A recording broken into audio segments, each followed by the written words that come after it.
lot of this is about not really like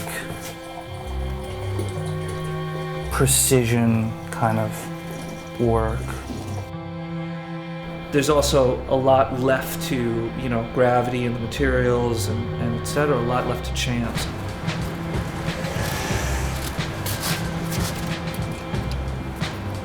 I mean, it's really like kind of a messy thing.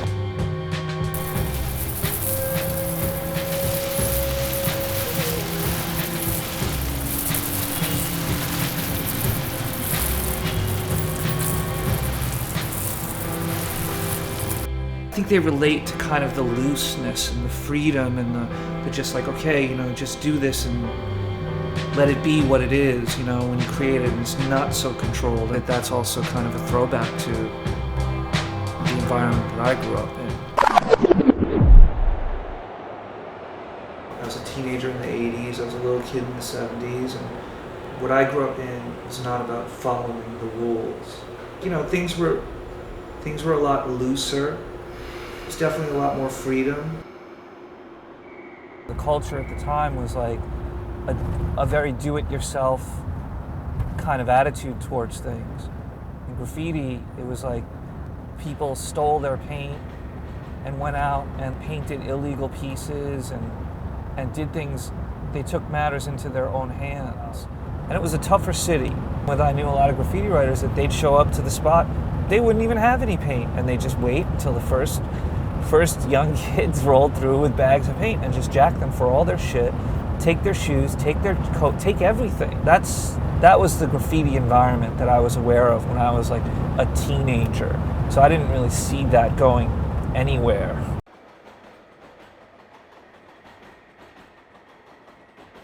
I moved out to San Francisco. It was kind of funny because, I was a young kid and I would go racking, and it was like basically a free-for-all. I could go to the hardware store, I could go to the art store, I could go to an office supply store, and it was all good. There was never any issue. I could get whatever I wanted. California being so easy allowed me to just experiment with a lot of different materials, different applicators, different inks, paints, whatever. It was just a conducive, I would say creative environment that was very low cost, or no cost.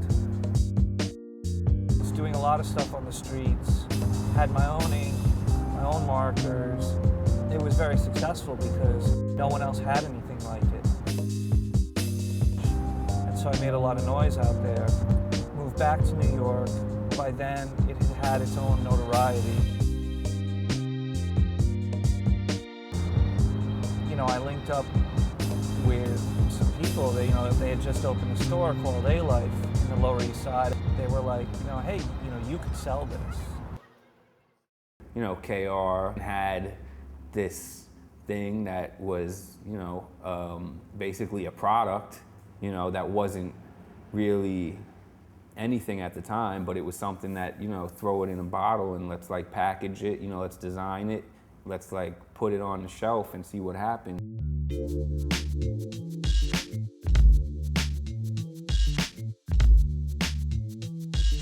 Spend time designing the look of it and like kind of talking, what is it? Let's make it into something that's like a step above.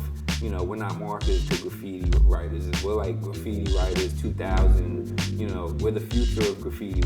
We've been through all the grimy shit. Let's like market our shit to, on Louis Vuitton and Gucci's like level. Let's turn this product into like high-end shit, where people that don't have any idea what it is want it just to put on their shelves because it looks nice. And I made like probably 24 bottles. And sold out right away. Made 40, made 80, made 100. People were having such a good time with it that it really began to like dominate Lower Manhattan, where you really couldn't walk down the street without seeing like silver drippy tags like on doorways, mailboxes, whatever. And so essentially this became advertising. New York City is New York City. It's the crossroads of the world, kind of, and you get a lot of people visiting. And I think that a lot of people were like what the hell is this? You know, it was something that was different and new.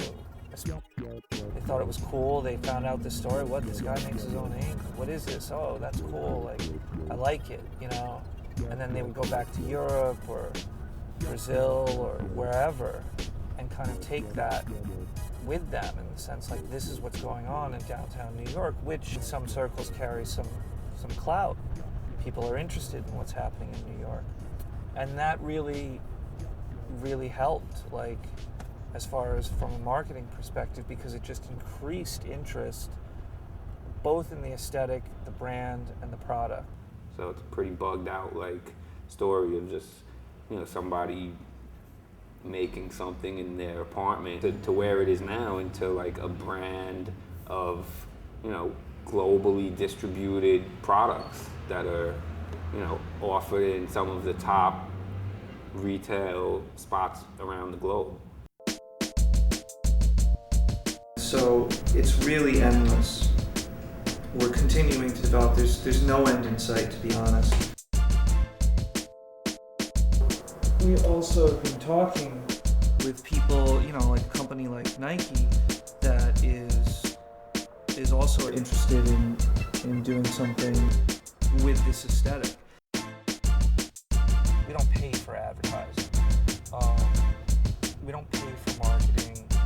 100% of our sales come from people calling us.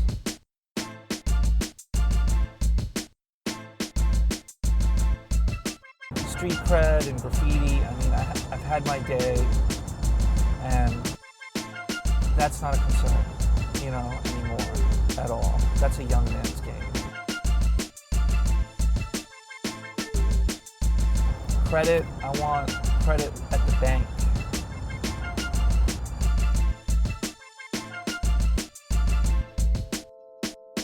Quote a Brooklyn native, no more props, I want property in every borough.